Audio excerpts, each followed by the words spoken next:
अस्सलाम वालेकुम दोस्तों, मेरा नाम डॉक्टर अली असगर है और आज की इस वीडियो में हम डिस्कस करने जा रहे हैं स्ट्रक्चर ऑफ स्केलेटल मसल। तो आज की इस वीडियो में हम डायग्राम की मदद से, प्रॉपर नोट्स की मदद से हम स्ट्रक्चर ऑफ स्केलेटल मसल को डिस्कस करने जा रहे हैं। तो आज के इस लेक्चर को शुरू करने से पहले एज यूजुअल आपसे रिक्वेस्ट करेंगे कि अगर आपने अब तक हमारे इस चैनल को सब्सक्राइब नहीं किया जो कि सिनबोर्ड टीचिंग के नाम से है, तो काइंडली आज ही आप हमारे इस चैनल को सब्सक्राइब करें और साथ ही साथ बेल आइकन को लाजमी क्लिक करें ताकि हमारी अपलोड करदा तमाम इंपॉर्टेंट वीडियोस की नोटिफिकेशन भी आपको रिसीव हो सके। तो आइए हम स्टार्ट करते हैं आज के ये लेक्चर आपने सुनना है तवज्जो के साथ, क्योंकि इस लेक्चर के एंड में आपसे पूछे जाएंगे 17 की पॉइंट्स जो कि एमसीक्यू पॉइंट ऑफ व्यू से बहुत ज़्यादा अहमियत रखते हैं। तो उन तमाम की पॉइंट्स के जवाबात आप फर्स्ट गो में तभी सही दे सकेंगे जब आप इस लेक्चर को तवज्जो के साथ सुनेंगे। तो आइए हम स्टार्ट करते हैं आज के इस लेक्चर को। तो सबसे पहले जो ये आप डायग्राम देख रहे हैं, क्योंकि हम स्केलेटल मसल का स्ट्रक्चर पढ़ने जा रहे हैं, तो हमने एक मसल का बहुत बड़ा पीस ले लिया। यहाँ देखो इसमें शो कर रहा है टेंडन है, ये मसल का बहुत बड़ा पीस है। अब मसल का जो बहुत बड़ा हिस्सा है उसके ऊपर एक मेम्ब्रेन लगी हुई होती है, उस मेम्ब्रेन को कहते हैं इपीमाइसियम। क्या कहते हैं इसे? हम मसल का कोई भी बहुत बड़ा हिस्सा लिया और उसके ऊपर अगर मेम्ब्रेन जो लगी हुई उसे क्या कहते हैं? इपीमाइसियम। अब इपीमाइसियम को जब हम हटाते हैं तो हमारे पास अंदर निकलते हैं बहुत सारे मसल्स के बंडल, मसल फाइबर्स के बहुत सारे बंडल निकलते हैं जिसे कहते हैं फेसिकल। क्या कहते हैं? फेसिकल कहते हैं। तो हमारे पास जो है ये जो मसल फाइबर्स के जो फेसिकल है यानी गुच्छा है पूरा पूरा, उसे मसल फाइबर, देखिए ये मसल का बहुत बड़ा हिस्सा था, उसके ऊपर मेम्ब्रेन थी इपीमाइसियम। इपीमाइसियम के अंदर जब जाते हैं तो मसल फाइबर के बहुत सारे बंडल बने हुए, उस बंडल को कहते हैं फेसिकल। और फेसिकल के अराउंड जो मेम्ब्रेन है, देखें फेसिकल जो एक फेसिकल मैंने बड़ा किया ना, फेसिकल के अराउंड जो मेम्ब्रेन होती है उसे कहते हैं पेरीमाइसियम।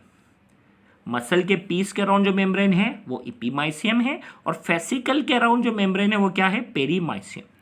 अब उस फेसिकल पेरीमाइसियम को जब हम हटाते हैं तो अंदर से निकलते हैं बहुत सारे मसल फाइबर्स। क्या निकलते हैं?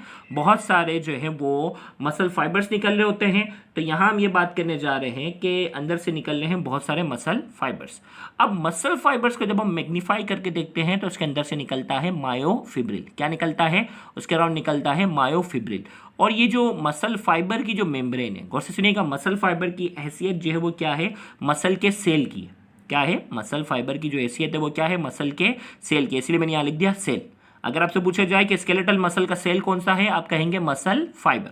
और मसल फाइबर के अराउंड जो मेम्ब्रेन होती है उसे क्या कहते हैं? सार्कोलीमा। क्या कहते हैं इसे?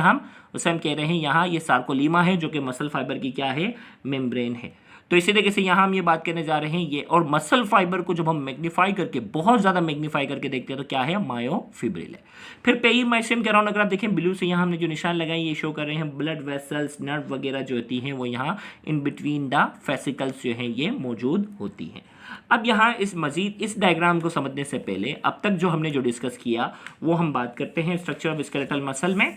तो यहाँ हमने बात की, आइए हम यहाँ थोड़ा सा तो स्ट्रक्चर ऑफ स्केलेटल मसल में सबसे पहले हम इपीमाइसियम, पेरीमाइसियम और एंडोमाइसियम इन लेयर को कवर करते हैं।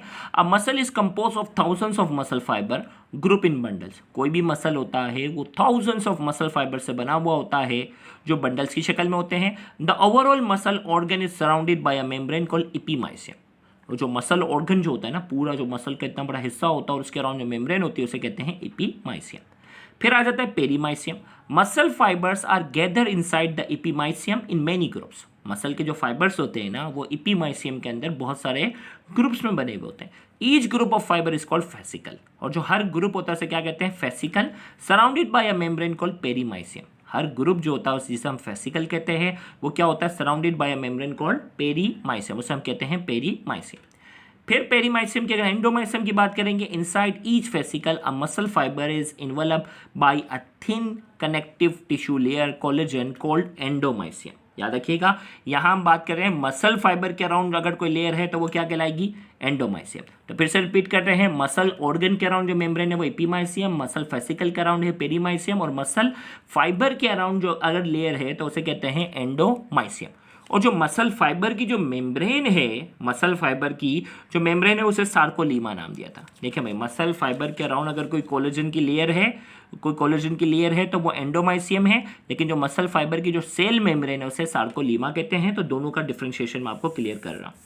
फिर नोट करके हमने कहा skeletal muscle have numbers supplies of blood vessels and nerves. Skeletal muscles जो हैं उसके पास ब्लड सप्लाई और नर्व्स वगैरह सप्लाई जो है वो बहुत ज़्यादा होती है। अब जो हम थोड़ा सा इसको मैग्नीफाई करते हैं, इसीलिए हम इसको कहने जा रहे हैं अल्ट्रा स्ट्रक्चर। क्या कहने जा रहे हैं हम? अब हम बात करने जा रहे हैं ultra structure of skeletal muscle fibre. Skeletal जो मसल फाइबर है उसको हम बहुत ज़्यादा मैग्नीफाई करके देखेंगे। तो मसल फाइबर, सबसे पहले बात करेंगे मसल फाइबर की। Muscle fibre is considered a cell of skeletal muscle with many myofibril. भाई मसल फाइबर जो है, ये मसल फाइबर जो है उसे स्केलेटल मसल का सेल कंसीडर किया जाता है, और ये मसल सेल जो है उसके अंदर बहुत सारे छोटे छोटे क्या होते हैं? मायोफिब्रिल होते हैं। मसल फाइबर हो गया। फिर हमने कहा sarcolemma. Each muscle fibre has a covering just like cell membrane called sarcolemma. Muscle fibre की जो मेम्ब्रेन है उसे हम क्या कहते हैं? सार्कोलीमा। ये सेल मेम्ब्रेन की तरह लेयर है। फिर इसी तरीके से सेल का साइटोप्लाज्म होता है ना, तो इसी तरीके से मसल फाइबर का जो साइटोप्लाज्म होता है उसे क्या कहते हैं? सार्कोप्लाज्म। द साइटोप्लाज्म और sarcoplasm contain numbers nuclei and mitochondria. Muscle fibre का जो साइटोप्लाज्म होता है उसे हम क्या कहते हैं? सार्कोप्लाज्म, जिसमें बहुत सारे न्यूक्लियस और बहुत सारे माइटोकॉन्ड्रिया मौजूद होते हैं। फिर हम बात करने जा रहे हैं न्यूरोमस्कुलर जंक्शन। नाम से पता चल रहा है न्यूरोमस्कुलर जंक्शन। ये वो जंक्शन होगा जिसमें न्यूरॉन और मसल आपस में जाके क्या होंगे? कनेक्ट होंगे। Each myofibril is connected with axon of motor neuron. Neurons की हम टाइप्स डिस्कस करते हैं, जिसमें sensory neuron, motor neuron. Motor neuron वो होता है जो मसल्स पर या ग्लैंड्स पे जाकर अटैच होता है और उसको कमांड देता है। At a place called neuromuscular junction. अब देखें भाई, यहाँ हम डायग्राम को थोड़ा इसको भी डिस्कस कर लेते हैं। ये वाली जो डायग्राम है इसमें हमने क्या किया? इसमें अगर हम बात करें तो हमने इस एक जो मसल फाइबर था ना, मसल फाइबर था उसको हमने खोला। अब आपको मालूम है कि मसल फाइबर जो है उसके अराउंड जो मेम्ब्रेन होते हैं उसे क्या कहते हैं? सार्कोलीमा। लेकिन फिर से बता रहा हूँ, यहाँ तक पहुँच गए थे ना। अब ये जो मेम्ब्रेन है इसमें हमने छोटा सा जो है वो माइक्रोस्कोपिक कट लगा और इस लेयर को खोल दिया। अब इस लेयर को खोला तो हमें क्या नज़र आता है, हम उसकी बात करेंगे। तो हमने यहाँ जो है इसको यहाँ कट दिया और कट करके पूरी लेयर खोल दी। लेयर खोली, देखो ये लेयर है सार्कोलीमा। सार्कोलीमा जो क्या थी? ये लेयर थी। अब जब हम देखते हैं तो मसल फाइबर्स के अंदर बहुत सारे छोटे छोटे नज़र आ रहे हैं। ये क्या है? मायोफिब्रिल है। और इसके अंदर क्या नज़र आ रहा है? ये इसके साइटोप्लाज्म में नज़र आ रहा है माइटोकॉन्ड्रिया। और इसके अंदर क्या है? एंडोप्लाज्मिक रेटिकुलम है ना। तो मसल फाइबर की जो एंडोप्लाज्मिक रेटिकुलम होती है ना उसे कहते हैं सार्कोप्लाज्मिक रेटिकुलम। और ये कैल्शियम आइंस को स्टोर करने का क्या करती है? काम करती है। अब ये जो मोटर न्यूरॉन है ना, मोटर न्यूरॉन जो होता है ये जो छोटे छोटे मायोफिब्रिल्स हैं उनके साथ जाकर क्या हो रहा है? अटैच हो रहा है। और जहाँ ये अटैच हो रहा है उसे कहते हैं न्यूरोमस्कुलर जंक्शन, यानी न्यूरॉन और मसल्स का जंक्शन। जंक्शन का मतलब जहाँ दो चीज़ें क्या होती हैं? आपस में मिलती हैं। तो जहाँ ये न्यूरॉन्स का, मोटर न्यूरॉन का फाइबर और मसल्स जो आपस में कनेक्ट हो रहे हैं उसे कहते हैं न्यूरोमस्कुलर जंक्शन। तो यहाँ इसमें हम बात करते हैं न्यूरोमस्कुलर जंक्शन में ईच मायोफिब्रिल। अब देखो मसल फाइबर के अंदर छोटे छोटे मायोफिब्रिल थे ना। Each myofibril is connected with axon of motor neuron. ये मोटर न्यूरॉन के एक्सोन के साथ अटैच होता है। जिस जगह पे अटैच होता है उसे कहते हैं neuromuscular junction. Motor end plate. The sarcolemma is extensively folded as motor end plate. The sarcolemma permits calcium ions to enter or leave the myofibril for their specific protein gateway। अब देखो भाई, motor end plate क्या है? Motor end plate में क्या होगा? यही जो वो न्यूरॉन मसल के साथ जहाँ अटैच हो गया ना उसे न्यूरोमस्कुलर जंक्शन कहते हैं, और ओवरऑल इसको मोटर एंड प्लेट भी कहा जाता है। अब हमने कहा था सार्कोलीमा इज एक्सटेंसिवली फोल्डेड। सार्कोलीमा क्या थी? मसल फाइबर की मेम्ब्रेन थी। ये बहुत ज़्यादा फोल्डेड होती है एज मोटर एंड प्लेट। भाई जहाँ आपको मालूम है कि ये न्यूरोमस्कुलर जंक्शन ये था कि न्यूरॉन आपस में जहाँ कनेक्ट हो रहा था, और इससे पहले इसका सामना किससे होगा? सार्कोलीमा से। ये बहुत ज़्यादा फोल्डेड होती है और ये मोटर एंड प्लेट की क्या करती है? शक्ल इख्तियार करती है। सार्कोलीमा परमिट्स कैल्शियम आइन। सार्कोलीमा क्या कर रही है? कैल्शियम आइन को परमिट, इजाज़त देती है टू इंटर, दाखिल होने की, और लीव द मायोफिब्रिल। मायोफिब्रिल के अंदर दाखिल होने की इजाज़त भी दे रही है और बाहर जाने की इजाज़त भी दे रहे हैं। For their specific protein gateway. इनके पास कुछ स्पेसिफिक चैनल होते हैं, इसके थ्रू जो है वो कैल्शियम आयन अंदर दाखिल हो सकते हैं और बाहर जा सकते हैं। भाई यहाँ जो है ये आएगा ना, तो इससे पहले क्या होगा? सार्कोलीमा से गुजरेगा ना, तो इसे मोटर एंड प्लेट कहते हैं। और जैसे ही ये यहाँ दाखिल होगा तो इस मेम्ब्रेन के अंदर कुछ चैनल्स होते हैं जिसके जरिए कैल्शियम बाहर से अंदर और अंदर से बाहर क्या हो सकते हैं? दाखिल हो सकते हैं। किसमें? मायोफिब्रिल के अंदर। फिर इसके बाद हम बात करने जा रहे हैं sarcoplasmic reticulum. With in the sarcoplasm. Sarcoplasm क्या था? मसल फाइबर का cytoplasm. Within the sarcoplasm, a membranous network is present that runs parallel to myofibril called sarcoplasmic reticulum. हमने कहा कि ये एंडोप्लाज्मिक रेटिकुलम ही होती है मसल की, तो हमने कहा सार्कोप्लाज्म के अंदर मेम्ब्रेनस नेटवर्क होता है, नेटवर्क बना होता है that's run parallel to the myofibril. Myofibril के क्या होता है, ये पैरेलल जो है वो चल रहा होता है, जिसे हम कहते हैं सार्कोप्लाज्मिक रेटिकुलम. अब देखो भाई डायग्राम में अगर आप देखो तो ये रेड कलर से जो मैंने बना दिया ना, आप समझ लीजिए ये मायोफिब्रिल बना है, और ये ब्लैक कलर से जो नज़र आ रहे हैं ये मैंने बना दिया सार्कोप्लाज्मिक रेटिकुलम. तो ये जो सार्कोप्लाज्मिक रेटिकुलम ब्लैक वाला है और मायोफिब्रिल जो है ये दोनों क्या है, एक दूसरे के पैरेलल है, सेम डायरेक्शन. देखो रेड कलर की डायरेक्शन भी सेम है, ब्लैक कलर की डायरेक्शन भी क्या है, सेम है. तो सार्कोप्लाज्मिक रेटिकुलम और मायोफिब्रिल की डायरेक्शन क्या है, ये मायोफिब्रिल की जो डायरेक्शन है ये क्या है, सेम है, पैरेलल है. तो यहां हमने कहा within the sarcoplasm a membranous network is present that runs parallel to myofibril, जो कि मायोफिब्रिल के पैरेलल जो है वो मूव करेगा, इसे कहते हैं सार्कोप्लाज्मिक रेटिकुलम. नोट करके हमने कहा it is the storage house for calcium ions use in muscle contraction. ये स्टोरेज हाउस ऑफ कैल्शियम का काम करता है और ये मसल कॉन्ट्रैक्शन में बहुत अहम किरदार अदा करता है. फिर यहाँ हम बात करेंगे टी ट्यूब्यूल्स का. Sarcoplasmic reticulum extend inward to form a membranous channel called T tubules that runs perpendicular and connected with sarcoplasmic reticulum. अब देखो भाई क्या कह रहा है, सार्कोप्लाज्मिक रेटिकुलम था ना जो मायोफिब्रिल के पैरेलल था, ये एक्सटेंड करता है मजीद इनवर्ड अंदर की तरफ to form a membranous channel, और यही सार्कोप्लाज्मिक रेटिकुलम एक मेम्ब्रेनस चैनल इख्तियार करता है जिसे कहते हैं टी ट्यूब्यूल. और टी ट्यूब्यूल क्या है, that runs perpendicular and connected with sarcoplasmic reticulum. अब अगर आप यहाँ देखें ये जो है, ये जो सार्कोप्लाज्मिक रेटिकुलम है ना, ये देखो ये यहाँ इस ट्यूब लाइक स्ट्रक्चर से अटैच है और इस ट्यूब लाइक स्ट्रक्चर को हम कहते हैं टी ट्यूब्यूल. अब टी ट्यूब्यूल और सार्कोप्लाज्मिक रेटिकुलम आपस में कनेक्टेड है, दोनों के दरमियान एंगल कौन सा है, 90 डिग्री, क्योंकि भाई टी ट्यूब्यूल इस एंगल पे है, सार्कोप्लाज्मिक रेटिकुलम ऐसे जा रहा है. देखिए मायोफिब्रिल ऐसे जा रहा था, सार्कोप्लाज्मिक रेटिकुलम भी ऐसे जा रहा था, इसीलिए हमने वर्ड यूज़ किया पैरेलल का. लेकिन टी ट्यूब्यूल जो है वो ऐसे जा रहा है ये वाई एक्सिस पे फॉर एग्जांपल, तो सार्कोप्लाज्मिक रेटिकुलम एक्स एक्सिस पे, दोनों के दरमियान कौन सा है, 90 डिग्री का एंगल है. और 90 डिग्री के लिए हम वर्ड यूज़ करते हैं, 90 डिग्री के लिए जो हम वर्ड यूज़ करते हैं वो क्या यूज़ करते हैं, हम यूज़ करते हैं परपेंडिकुलर का वर्ड हम जो है वो यूज़ करते हैं. तो यहाँ तक हम बात हो गई. तो हमने कहा टी ट्यूब्यूल और सार्कोप्लाज्मिक रेटिकुलम के दरमियान जो है वो कौन सा एंगल होता है, 90 डिग्री का. तो हमने कहा सार्कोप्लाज्मिक रेटिकुलम एक्सटेंड करती है इनवर्ड अंदर to form a membranous channel, membranous channel बनाती है जिसे कहते हैं T tubule that runs perpendicular and connected with sarcoplasmic reticulum, जो कि परपेंडिकुलर होगी सार्कोप्लाज्मिक रेटिकुलम के साथ और इसके साथ क्या होगी, कनेक्टेड भी होगी. अब जो है अब हम बात करेंगे मायोफिब्रिल की. किसकी बात करने जा रहे हैं, अब हम बात करने जा रहे हैं मायोफिब्रिल की तरफ जाएंगे कि अब हम इसको जो छोटे छोटे मायोफिब्रिल हैं उसको मज़ीद मैग्नीफाई करके देखते हैं तो क्या नज़र आता है. Myofibril contain 2 kinds of protein filaments, actin and myosin.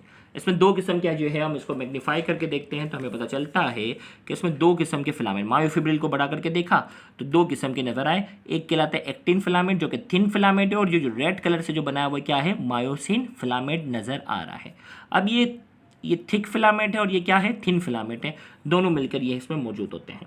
तो यहाँ हम ये बात करने जा रहे हैं एक्टिन और मायोसिन है. Myosin filament, each myosin filament is thick. Myosin जो रेड कलर का था ये थिक होता है, 16 नैनोमीटर इन डायमीटर, इसकी डायमीटर 16 नैनोमीटर है, and compose of myosin monomer. ये जिस प्रोटीन से बना होता है उस प्रोटीन को कहते हैं मायोसिन.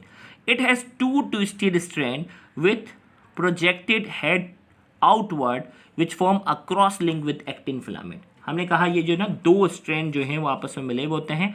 अगर मैं यहाँ इसका थोड़ी सी डायग्राम को मैं एडजस्ट करके बताऊँ भाई, देखिए इसके जो है ना ये डबल स्ट्रैंडेड होता है, 2 चेन आपस में इसकी होती हैं, और इसके जो हेड होता है वो बाहर की तरफ होता है. ये जो नज़र आ रहा है ये बाहर की तरफ नज़र आ रहा है, ये हेड है. और ये फिर क्या करता है, एक्टिन फिलामेंट के साथ आगे जब हम इसके मैकेनिज्म को पढ़ने जाएंगे ना तो एक्टिन फिलामेंट के साथ ये क्या करता है, इसका हेड जुड़ने का भी काम करता है. तो यहाँ हमने कहा each myosin filament is thick के 16 नैनोमीटर इन डायमीटर है, and compose of myosin monomer. ये मायोसिन नाम के प्रोटीन से बना होता है. इट हैज़ 2 ट्विस्टेड स्ट्रैंड, दोनों ट्विस्टेड स्ट्रैंड हैं, 2 स्ट्रैंड होते हैं जो आपस में लिपटे हुए होते हैं, विद प्रोजेक्टेड हेड आउटवर्ड. इसका जो हेड होता है वो बाहर की तरफ निकला होता है, which form a cross link with actin filament, जो कि एक्टिन फिलामेंट के साथ क्या करता है, अटैचमेंट का काम करता है. एक्टिन फिलामेंट की अगर हम बात करते हैं, each actin filament is thin. Actin filament जो है ये ब्लैक कलर से मैंने बताया ना, अभी देखो ब्लैक कलर से जो बताई ये एक्टिन फिलामेंट है. डबल कलर का इस्तेमाल ही किया। आप एग्जाम में जो ना ब्लैक और ब्लू का इस्तेमाल कीजिएगा, रेड मत करिएगा। Each actin filament is thin, thin है 7 to 8 नैनोमीटर इन डायमीटर, इसकी डायमीटर 7 to 8 नैनोमीटर है। डबल स्ट्रैंडेड, ये भी डबल स्ट्रैंडेड होता है, ट्विस्टेड होता है एंड कंटेन एक्टिन मोनोमर, और इसके अंदर जो मोनोमर जो प्रोटीन इस्तेमाल होता है वो एक्टिन है, वहाँ मायोसिन प्रोटीन है या एक्टिन प्रोटीन है। एसोसिएटेड विद 2 अदर प्रोटीन, इसमें ना सिर्फ एक्टिन प्रोटीन है, ये भी डबल था, ट्विस्टेड स्ट्रैंड था, और ना सिर्फ इसमें एक्टिन प्रोटीन है, जबकि 2 अदर दूसरे प्रोटीन भी हैं, ट्रोपोनिन और ट्रोपोमाइसिन नाम के, ट्रोपोमायोसिन और ट्रोपोनिन। यानी इसमें जो वो एक्टिन के साथ साथ 2 और प्रोटीन भी शामिल है, ट्रोपोनिन और tropomyosin. Each actin monomer has a binding site for myosin cross bridge for attachment, और हर एक्टिन के पास, एक्टिन मोनोमर के पास क्या होती है, बाइंडिंग साइट होती है मायोसिन के साथ अटैच होने के लिए। तो यहाँ हम ये बात करते हैं कि ये जो एक्टिन फिलामेंट नजर आ रहा है ना, तो ये भी डबल स्ट्रैंडेड होता है।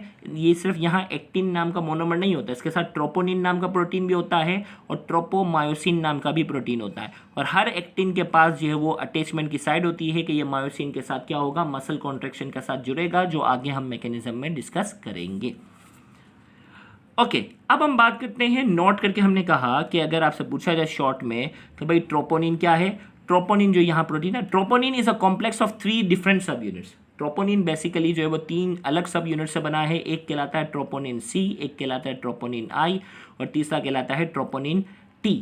ट्रोप टी, ट्रोप आई, आगे एमबीबीएस में पहुंचोगे ना, इसको शॉर्ट में कहते हैं ट्रोप आई करवाओ, ट्रोप टी कराओ, ये टेस्ट भी कराते हैं। तो ट्रोपोनिन सी का काम होता है इट बाइंड्स कैल्शियम आयन, ये कैल्शियम आयन के साथ बाइंड होता है। ट्रोपोनिन आई का काम होता है इट इनहिबिट एक्टोमायोसिन इंटरेक्शन, ये एक्टिन और मायोसिन को आपस में जुड़ने से क्या करता है, रोकता है। और ट्रोपोनिन टी का काम ये होता है it is use for binding tropomyosin, ये ट्रोपोमायोसिन के साथ जो वो बाइंडिंग में मदद देता है, जबकि ये एक्टिन और मायोसिन को जुड़ने में, इनके इंटरेक्शन को रोकता है, और ये क्या करता है, सी फॉर कैल्शियम, कैल्शियम को आइंस को ये बाइंड करता है। अब जो है वो the organisation of actin and myosin develop alternating light and dark region seem like striation और बैंड। अब हम बात करने जा रहे हैं कुछ बैंड्स की। हमने कहा ये जो एक्टिन और मायोसिन जो हमने पढ़ा है ना, तो इनकी ऑर्गेनाइजेशन जो है, the organisation of actin and myosin filament develop alternating light and dark band, light और डार्क बैंड्स बनते हैं जो कि स्ट्राइशन, अलग अलग स्ट्रिप की शक्ल में नजर आते हैं या बैंड्स की शक्ल में नजर आते हैं। अब वो क्या हैं, हम उसकी बात करते हैं।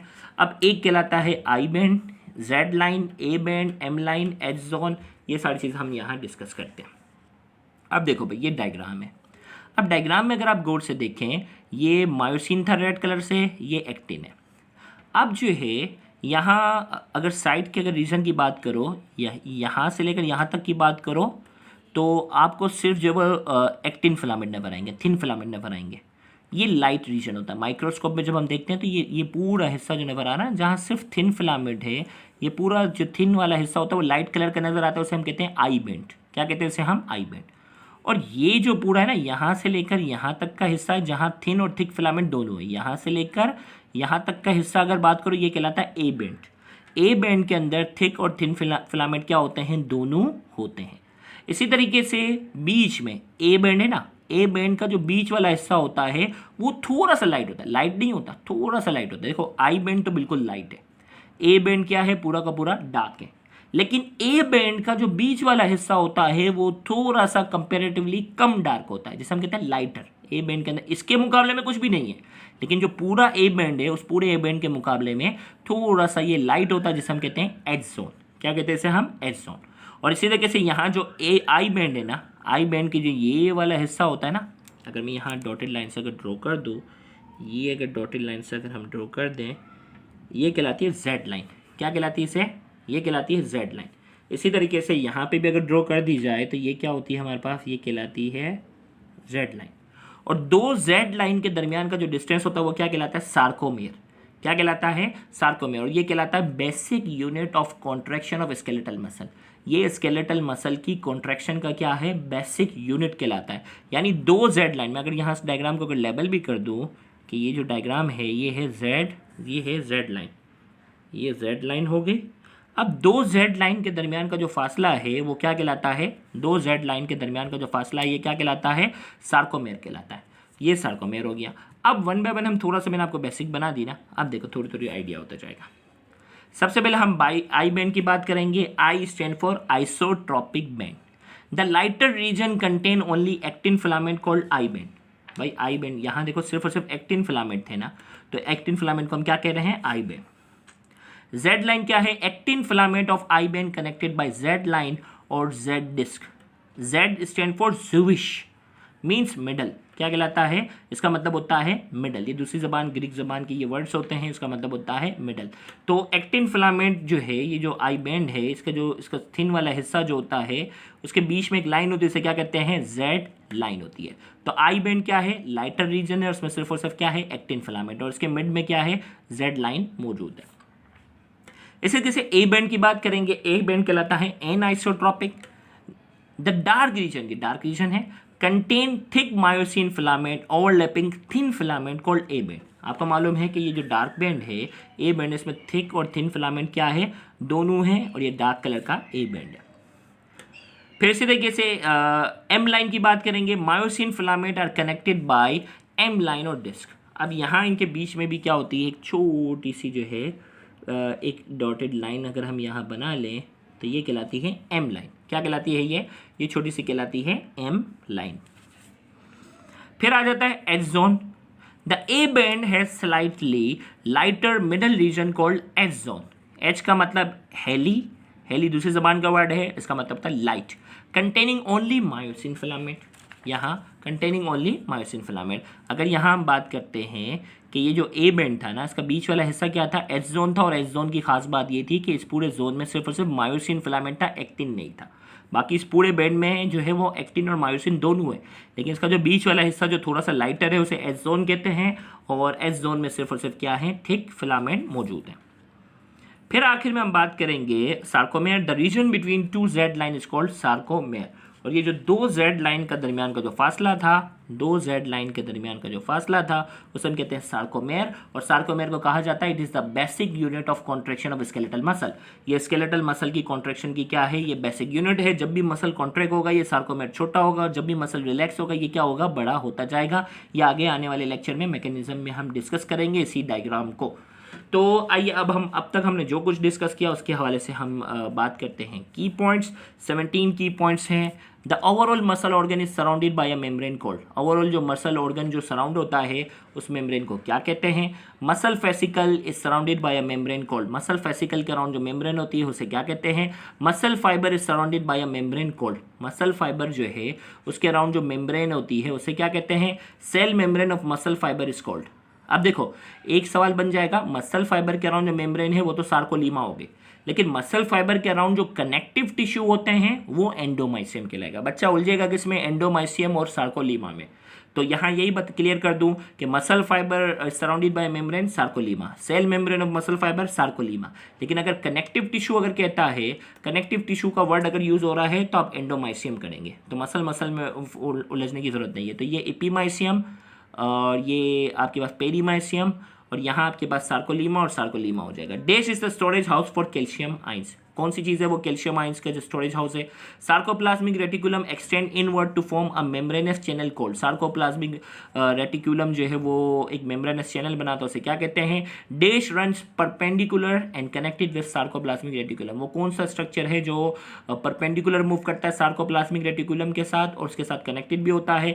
Myosin filament is dash nanometre in diameter. Myosin filament जो है वो कितनी इसकी डायमीटर है। एक्टिन फिलामेंट कितनी डायमीटर है। Troponin C binds. Troponin C किसके साथ बाइंड होता है, ट्रोपोनिन आई जो है इनहिबिट, किस चीज़ के इंट्रैक्शन को इनहिबिट करता है।